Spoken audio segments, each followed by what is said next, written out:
Good morning. तर आज आपण आपलं जे अध्ययन हे जे प्रकरण आहे, तर अध्ययनामध्ये मागील तासाला आपण त्याच्या व्याख्या आणि काही घटक आपण त्या ठिकाणी पाहिलेले आहेत पहा. तर त्यामध्ये जे घटक आहेत, तर त्यामध्ये 3 ते 4 घटक आपण मागील तासाला त्या ठिकाणी पाहिलेले आहेत पहा. तर सर्वसाधारणपणे अध्ययनाला इंग्रजीमध्ये लर्निंग असं म्हटलं गेलं आहे. तर लर्निंग ही जी प्रोसेस असेल, तर सर्वसाधारणपणे मुले शाळेत गेल्यानंतर काही घटकांचा अभ्यास करत असतात. तर अध्ययन फक्त त्याच घटकाचं केलं जात नाही, तर त्याशिवाय इतर जे काही घटक असतात त्याचाही अभ्यास अध्ययनामध्ये केला जातो. म्हणजे सर्वसाधारणपणे कुटुंबातील जी माहिती असेल, कुटुंबातील व्यक्तीकडून आपण काही घटक शिकत असतो, तर त्यांच्याकडून माहिती जी शिकली जाते त्याला थोडक्यात अध्ययन म्हटलं गेलंय. किंवा इतर कुटुंबाशिवाय शेजारील व्यक्ती असतात, नातेवाईक असतात, किंवा शाळेत आल्यानंतर शाळेतील काही घटकांचा अभ्यास केला जातो. तर अशा प्रकारे सर्व घटकांचा अभ्यास किंवा माहिती ग्रहण करण्याची जी प्रक्रिया असते त्यालाच अध्ययन असं म्हटलं गेलंय पहा. तर अध्ययनाची ही जी प्रक्रिया असेल, तर अध्ययनाच्या प्रक्रियेमध्ये सर्वसाधारणपणे अनेक घटक त्या ठिकाणी सांगितले गेले. तर त्यामध्ये जे महत्त्वाचे काही भाग त्या ठिकाणी सांगितले गेलेत पहा. तर यामध्ये अध्ययन ही जी प्रक्रिया असते, तर अध्ययनामध्ये आपण पाहिलं की जे घटक आपण वारंवार त्या ठिकाणी पाहत असतो किंवा अनुभवत असतो आणि मग त्याचं रिपिटेशन करून आपण ते लक्षात ठेवत असतो पहा. तर सर्वसाधारणपणे अध्ययनाचे जे काही घटक त्याचा आपण मागील तासाला जो अभ्यास त्या ठिकाणी केला आहे, तर जी काही वैशिष्ट्ये सांगितली गेली, तर अध्ययनामध्ये तात्पुरता जर बदल होत असेल तर त्याला अध्ययन म्हणता येणार नाही पहा. तर तात्पुरत्या बदलाला अध्ययन म्हणता येत नाही, कारण त्या ठिकाणी काय होतं, जे बदल फक्त तात्पुरत्या स्वरूपाचे असतात. तर अध्ययन घडून येण्यासाठी जे बदल असतात ते बदल कायमस्वरूपी होणं गरजेचं असतं. म्हणजेच वर्तनात जे बदल घडून यायचे असतात तर ते तात्पुरत्या स्वरूपात न होता कायमस्वरूपी बदल त्या ठिकाणी घडून येणं गरजेचं असतं.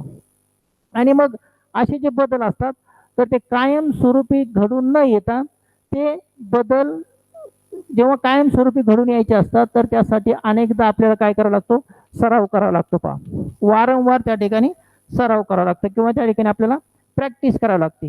म्हणजे सराव आणि प्रॅक्टिस हे वारंवार केल्यामुळे ते घटक आपल्या लक्षात राहतात आणि मग लक्षात राहिल्यानंतर त्याचं थोडक्यात अध्ययन झाला असं आपण म्हणत असतो. तर अशा प्रकारे अध्ययन हे सराव आणि प्रयत्नामुळे या ठिकाणी घडून येत असतं. तर सर्वसाधारणपणे अध्ययन हे सराव आणि प्रयत्नाने जेव्हा घडून येत असतं, तर एकूण हे 3-4 घटक त्या ठिकाणी सांगितले गेलेत. आणि मग अध्ययनाची जी व्याख्या त्या ठिकाणी सांगितली गेली, तर सराव अथवा प्रयत्न यामुळे व्यक्तीच्या वर्तनात जे बदल घडून येत असतात की जे बदल कायमस्वरूपी टिकतात त्यालाच अध्ययन असं म्हटलं गेलंय. तर अशी एक अध्ययनाची व्याख्या त्या ठिकाणी सांगितली गेली. इंग्लिश मीडियम लर्निंग की जो डेफिनेशन है, learning is relatively permanent change in behaviour which is due to experience और प्रैक्टिस. तो लर्न करने टाइम जो पूरी इंफॉर्मेशन रहेगी तो टेम्पररी अपने बिहेवियर में जो चेंज हो सकता है, ये टेम्पररी चेंज होने के बाद ये कौन सी भी एक्टिविटीज आप लर्न नहीं कर सकते, उसका रिपीटेशन होना चाहिए. और अपना जो बिहेवियर रहेगा तो बिहेवियर में परमानेंट चेंज होना चाहिए. तो परमानेंट बिहेवियर चेंज होने के लिए बार बार उसका रिपीटेशन होना चाहिए. तो जितने रिपीटेशन आप ज़्यादा करेंगे तो अच्छी तरह से आप क्या कर सकते हैं, ये पॉइंट लर्न कर सकते हैं. तो स्टार्टिंग में बहुत ऐसे मिस्टेक हो सकते हैं, आपको टाइम भी ज़्यादा लगता है, तो टाइम ज़्यादा लगता है, मिस्टेक ज़्यादा हो सकती है. उसके बार बार रिपीटेशन के बाद टाइम लेस हो सकता है और मिस्टेक भी बहुत ऐसे लेस हो सकता है. तो ऐसा पूरा होने के बाद एक मोमेंट जितने आप प्रैक्टिस ज़्यादा करेंगे तो लास्ट मोमेंट में क्या हो सकता है, ये पूरे लेस हो सकता है और लास्ट में ये पूरे जो एक्टिविटीज है तो एक्टिविटीज मेमोरी में आप स्टोर कर सकते हैं. तो ऐसे लर्निंग की डेफिनेशंस रहेगी और ये 2-3 कैरेक्टरिस्टिक्स है. तो लर्निंग की जो नेक्स्ट पॉइंट अध्ययनाच्या प्रक्रिया, तर त्यालाच इंग्रजीमध्ये प्रोसेस ऑफ लर्निंग असं म्हटलं गेलं बा. तर प्रोसेस ऑफ लर्निंग त्यामध्ये एकूण 4 घटकांचा त्या ठिकाणी समावेश केला गेला आहे. तर नंबर 1 अभिजात अभिसंधान पद्धत, त्यालाच इंग्रजीमध्ये लर्निंग बाय क्लासिकल कंडिशनिंग. तो लर्निंग बाय क्लासिकल कंडिशन म्हणजेच अभिजात अभिसंधान पद्धत.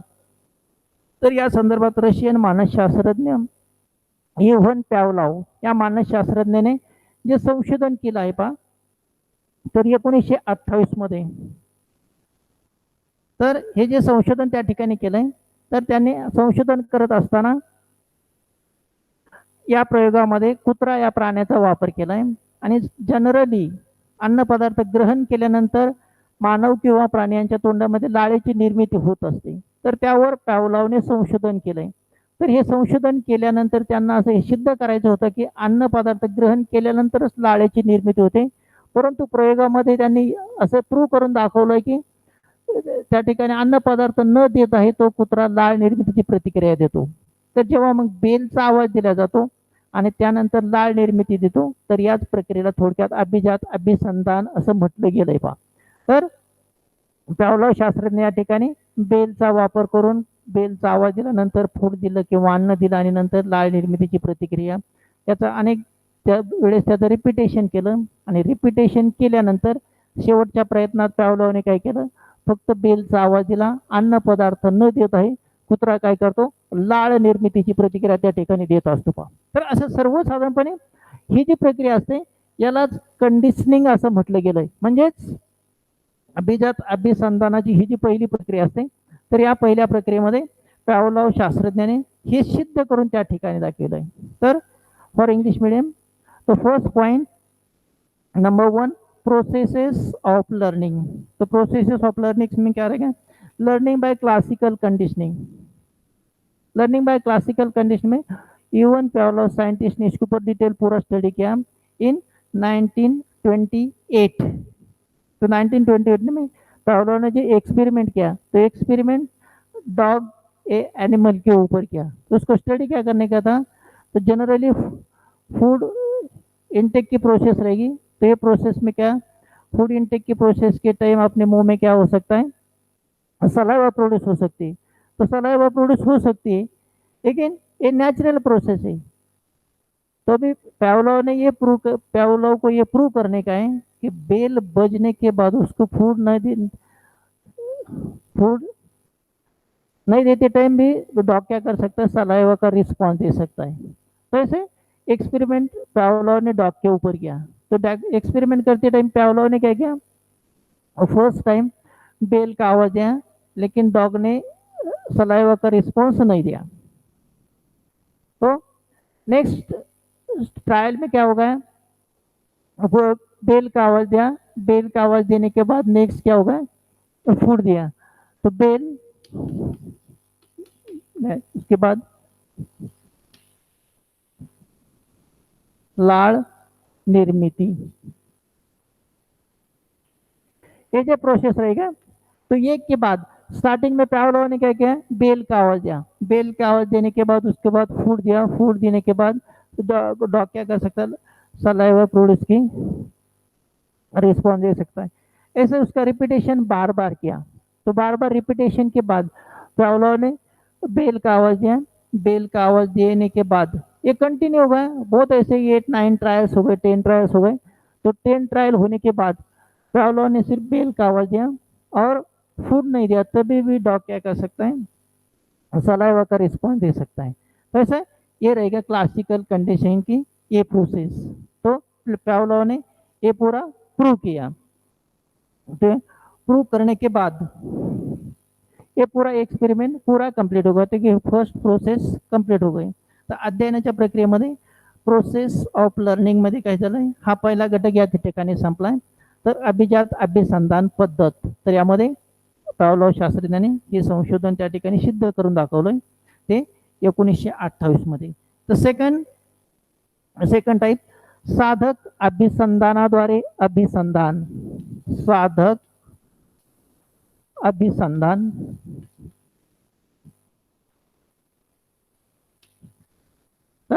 हा जो दुसरा प्रकार आहे अध्ययन प्रक्रियेमध्ये, तर अध्ययन प्रक्रियेमध्ये साधक अभिसंधानाद्वारे अध्ययन त्या ठिकाणी कसं घडून येतं, तर ह्या ठिकाणी आपल्याला पाहायचं. इंग्लिशमध्ये त्याला लर्निंग बाय ऑपरेंट कंडिशनिंग असं म्हटलं गेलंय. तर हा जो दुसरा प्रकार असेल, तर यामध्ये B.F. स्किनर या मानसशास्त्रज्ञाने संशोधन केलंय. तर हे संशोधन करत असताना उंदीर या प्राण्याचा त्या ठिकाणी वापर केलाय पहा. BF स्किनरने काय केलंय, हा जो प्रयोग किंवा हा जो एक्सपेरिमेंट असेल तर या एक्सपेरिमेंटसाठी काय केलंय, उंदीर या प्राण्याचा त्या ठिकाणी वापर केलाय. तर हा जो उंदीर, हा जो प्राणी जे एक्सपेरिमेंट केला गेलाय, तर यांनी काय केलंय, या ठिकाणी एक जो एक्सपेरिमेंट केलाय तर एका बंदिस्त पेटी त्या ठिकाणी घेतली गेली. या बंदिस्त पेटीमध्ये काय केलं, एक अशी रचना आहे.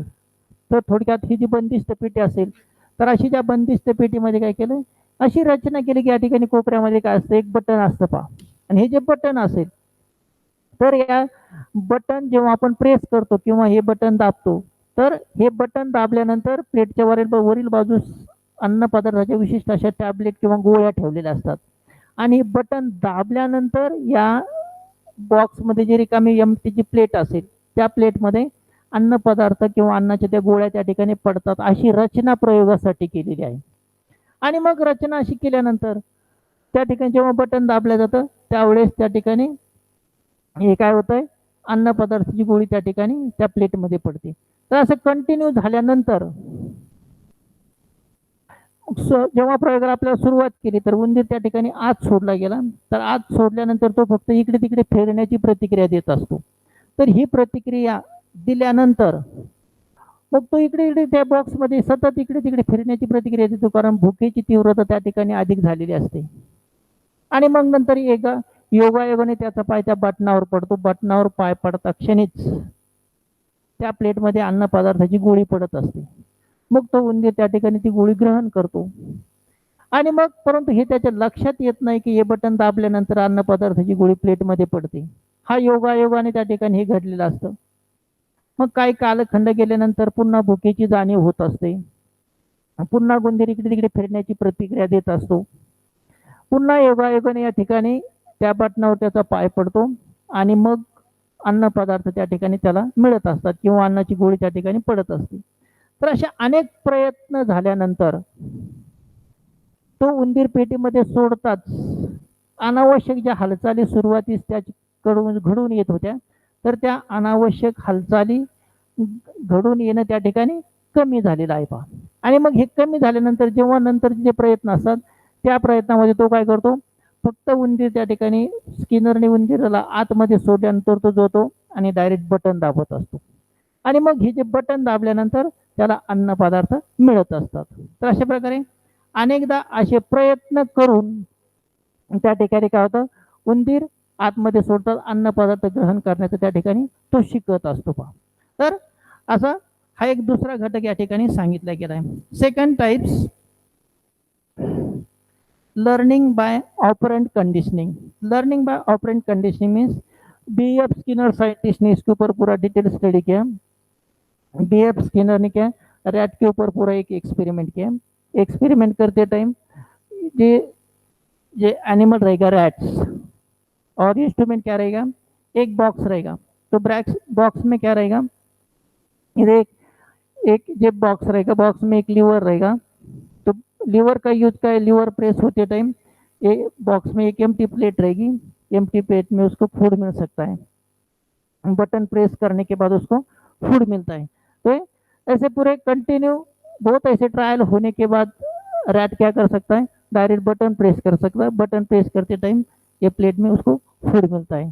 तो बहुत ऐसे ट्रायल करने के बाद ये डॉग क्या कर सकता है, इजीली आपको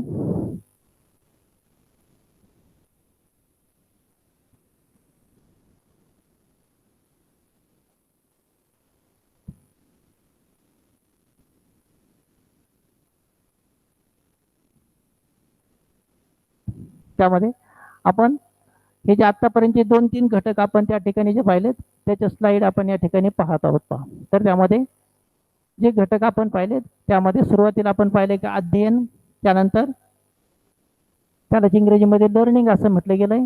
त्यानंतर अध्ययनाचा अर्थ आणि व्याख्या, त्याला इंग्लिशमध्ये मीनिंग अँड डेफिनेशन असं म्हटलं गेलंय. तर हा जो दुसरा घटक आपण त्या ठिकाणी पाहिला गेलाय. त्यानंतर मग अध्ययनामध्ये हे जे 4 घटक आपण पाहिलेत, वर्तनातील कोणत्याही तात्पुरत्या बदलाला अध्ययनात त्याचा समावेश होत नाही हे आपण पाहिलं. इंग्रजीमध्ये त्यालाच any temporary changes in the behaviour not consider as learning. Second, learning involve relatively permanent change in the behaviour मराठीमध्ये त्याला वर्तनातील तुलनेने कायमस्वरूपी बदलाचा अध्ययनात समावेश होत नाही. नंबर 3 त्यामध्ये सरावामुळे अध्ययन घडून येत असते. Learning may take place because of practice. And fourth अनुभवाद्वारे अध्ययन घडून येते. तर अशा प्रकारे आणि इंग्लिशमध्ये learning may take place because of experience. तर सराव अथवा प्रयत्न यामुळे व्यक्तीच्या वर्तनात जे बदल घडून येत असतात आणि जे बदल कायमस्वरूपी टिकतात त्याला अध्ययन असं म्हटलं गेलंय. आणि व्याख्या त्यामध्ये learning is a relatively permanent change in behaviour which is due to experience or practice. तर अशा प्रकारे हा पहिला घटक आपण स्लाइड शोच्या माध्यमातून त्या ठिकाणी पाहिलेला आहे पहा. त्यानंतर दुसरी जी स्लाइड असेल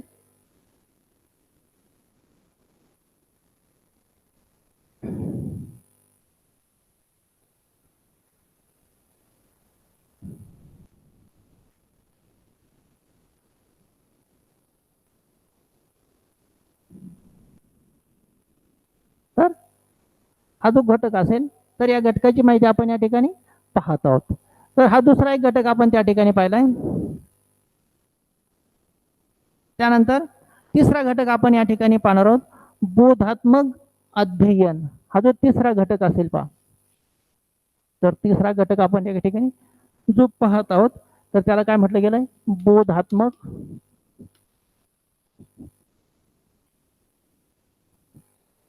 बोधात्मक अध्ययन हा तिसरा घटक या ठिकाणी आपण पाहणार आहोत.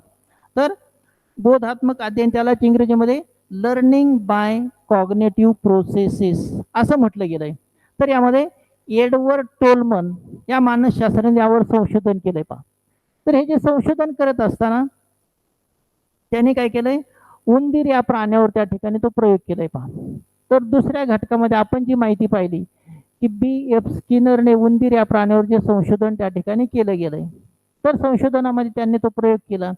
परंतु एडवर्ड टोलमन यांनी काय केलंय ते जे संशोधन केलंय त्या संशोधनामध्ये त्यांनी उंदीर जेव्हा हे शिकला होता की बटन दाबल्यानंतर अन्नपदार्थ मिळतात.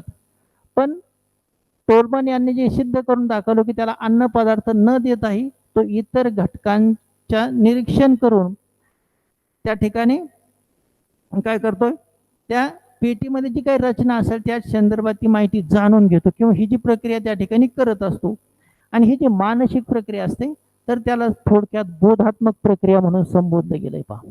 तर learning by cognitive processes according to Edward Tolman scientist ने क्या इसके ऊपर एक जो एक्सपेरिमेंट किया तो सेकंड टाइप्स में क्या था B.F. स्किनर ने ऑपरेंट कंडीशन में जो एक्सपेरिमेंट किया तो रैट क्या कर सकता है बटन प्रेस करते टाइम आपको उसको वो फूड मिल सकता है. तो ये जो फूड मिल सकता है तो एडवर्ड टोलमन में थर्ड पॉइंट में क्या तो कुछ मेंटल एक्टिविटीज ये रैट क्या कर सकता है एक्सेप्ट कर सकता है.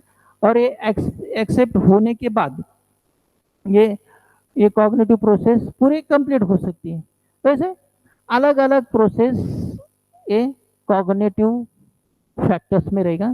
तो ये रहेगा मेंटल प्रोसेस में कॉग्निटिव प्रोसेसेस.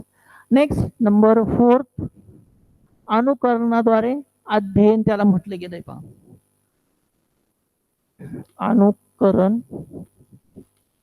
अनुकरणाद्वारे किंवा मग त्याला दुसरं काय म्हटलं गेलंय संयोजनाद्वारे अध्ययन असं म्हटलं गेलंय. तर लर्निंग इंग्रजीमध्ये लर्निंग बाय असिमिलेशन्स अँड अकोमोडेशन्स. जीन पियाजे या मानसशास्त्राने त्या ठिकाणी संशोधन केलंय पहा. जीन पियाजे. तर जीन पियाजे मानसशास्त्राने जेव्हा यावरती संशोधन केलंय तर ज्यांनी जे नवीन जे संशोधन केलंय तर संशोधनामध्ये त्यांनी काय पाहिले पहा जेव्हा व्यक्ती नवीन अनुभव शिकत असतात किंवा नवीन माहिती घेत असतात तर ती माहिती घेतल्यानंतर काय करतात आपल्या स्मरण कक्षेत किंवा मेंदूमध्ये ती माहिती साठवून ठेवत असतात. आणि जेव्हा त्याची आपल्याला गरज भासते तेव्हा ती माहिती आपण पुन्हा आठवून त्या ठिकाणी त्याचा वापर करत असतो पहा. म्हणजे पुनर्वापर त्या ठिकाणी करत असतो. तर अशा प्रकारे दैनंदिन जीवनात जी माहिती आपल्याकडून ग्रहण केली जाते ती माहिती स्मरण कक्षेत साठवून ठेवली जाते आणि त्यानंतर त्या माहितीचा जेव्हा पाहिजे आपण तेव्हा त्या ठिकाणी त्याचा वापर करत असतो. म्हणजे थोडक्यात आपलं जे वर्तन असेल ते वर्तन अनुकरणाने आपण त्या ठिकाणी शिकत असतो. आणि मग अनुकरणाने हे जे वर्तन आपण शिकत असतो त्या संदर्भात एक विशिष्ट अशा प्रतिमा किंवा इमेज आपण त्या ठिकाणी स्मरण कक्षात साठवून ठेवत असतो. उदाहरणार्थ गायीबद्दल जर माहिती आपल्याला काही सर्वसाधारण लहान मुलांना सांगितल्यानंतर तो काय करतो, त्या संदर्भात विशिष्ट अशी संकल्पना त्या ठिकाणी तयार करतो. आणि ही संकल्पना एकदा तयार केल्यानंतर तो इतर प्राण्यांच्या तुलनेत फरक करायचा त्या ठिकाणी शिकत असतो. म्हणजे गाय असेल आणि म्हैस असेल तर हे जे दोन प्राणी असतात यामध्ये तो काय करतो, ते शिकत असतो. तर अशा प्रकारे या दोन घटकामध्ये तो फरक करायचा त्या ठिकाणी शिकलेला आपल्याला दिसून येतो. आणि त्यानंतर नेक्स्ट नंबर 5 निरीक्षणात्मक अध्ययन, त्याला इंग्रजीमध्ये लर्निंग बाय ऑब्झर्वेशन असं म्हटलं गेलंय. तर याविषयी अल्बर्ट बांडुरा मानसशास्त्रज्ञ यावर जे संशोधन त्या ठिकाणी केलंय पहा. तर अनेक गोष्टी आपण काय करतो, इतरांच्या वर्तनाचे निरीक्षण करून त्या ठिकाणी करत असतो आणि मग स्वतः त्या ठिकाणी सुधारणा करत असतो आणि मग त्याचप्रमाणे वर्तन करायचा प्रयत्न करत असतो. म्हणजे थोडक्यात निरीक्षण करून आपण काय करतो, आपलं वर्तन करत असतो. तर लहान मुलांच्या बाबतीत अनेक घटक आपण त्या ठिकाणी पाहिलेले असतात. तर त्या ठिकाणी उदाहरणार्थ खाणे, चालणे, लिहिणे किंवा इतर जे हालचाली असतात या सर्व हालचाली आपण काय करतो, निरीक्षणाने शिकत असतो. तर यामध्ये लर्निंग बाय ऑब्जर्वेशन, तो लर्निंग बाय ऑब्जर्वेशन में अल्बर्ट बांडोरा साइंटिस्ट ने इसके ऊपर पूरा डिटेल स्टडी किया। तो स्टडी करते टाइम आप क्या कर सकते, अपना बिहेवियर सिर्फ आप ऑब्जर्वेशन कर सकता है। ऑब्जर्वेशन करने के बाद आप बहुत ऐसे टेक्निक आप यूज कर सकते हैं, ईटिंग, वॉकिंग, राइटिंग और अदर एक्टिविटीज रहेगा। तो पूरा एक्टिविटीज आप क्या कर सकते हैं, अच्छी तरह से आप पूरे कर सकते हैं। वैसे ये पूरे 5 पॉइंट डिटेल्स पूरे कंप्लीट हो गए। तो आप क्या कर सकते हैं,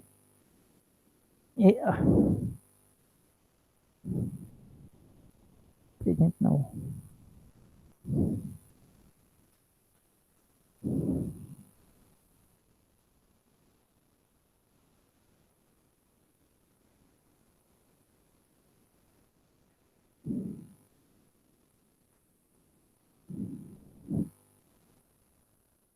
यामध्ये ह्याच्या स्लाइड आपण त्या ठिकाणी पाहतो। तर ही जी थोडक्यात जी माहिती असेल तर त्यामध्ये तिसरा घटक बोधात्मक अध्ययन, त्याला लर्निंग बाय कॉग्निटिव्ह प्रोसेस असं म्हटलं गेलंय। तर त्यामध्ये पॅवलॉव आणि स्किनर यांनी जे संशोधन केलंय तर त्यामध्येच त्याच्यावर आणखी पुढे संशोधन एल्बर्ट टोलमन या मानसशास्त्रज्ञांनी केलंय आणि हे त्यांनी ते सिद्ध करून दाखवलंय पहा। आणि तो चौथा घटक आपण त्या ठिकाणी सांगितला गेलाय, अनुकरणाद्वारे व संयोजनाद्वारे अध्ययन घडून येतं। तर ते जीन पियाजे यांनी त्याविषयी ते संशोधन त्या ठिकाणी केलेलं आहे। तर त्याला इंग्रजीमध्ये लर्निंग बाय ॲसिमिलेशन आणि अकोमोडेशन असं म्हटलं गेलंय। तर यांनी त्याविषयी त्या ठिकाणी जे संशोधन केलंय। आणि last point learning by observation. तो bond according to Bandura we learn many things by observing someone's behavior and later reproducing it. Many of our skills like eating, walking, writing, etc. are learned by observing others. We observe and imitate not only the movements of the body but also certain ways of thinking, evaluating, judge and decision making. तर अशा प्रकारे हा पाचवा घटक। आणि निरीक्षणात्मक अध्ययन यामध्ये Albert बांडुरा यांनी काय केलंय, तर असं त्यांनी मत मांडलं की आपण ज्या अनेक गोष्टी करत असतो तर ह्या अनेक गोष्टी करत असताना इतरांचे वर्तनाचं आपण निरीक्षण करतो आणि निरीक्षण केल्यानंतर त्या गोष्टी स्वतःमध्ये आपल्याला कशा पाहता येतील, कशा करून घेता येतील यासाठी आपल्याकडून प्रयत्न केले जात असतात। तर मग खाणे, त्यानंतर लिहिणे, चालणे असे कौशल्य आपण त्या ठिकाणी पाहत असतो आणि त्याचं आपण काय करतो, अनुकरण त्या ठिकाणी करत असतो पहा। तर हे एकूण 4 ते 5 घटक या ठिकाणी संपलेले आहेत। तर प्रकरण नंबर जे आपलं जे 4 आहे तर हे प्रकरण इथे या ठिकाणी संपलेलं आहे पहा। तर आपण या ठिकाणी आता थांबणार आहोत।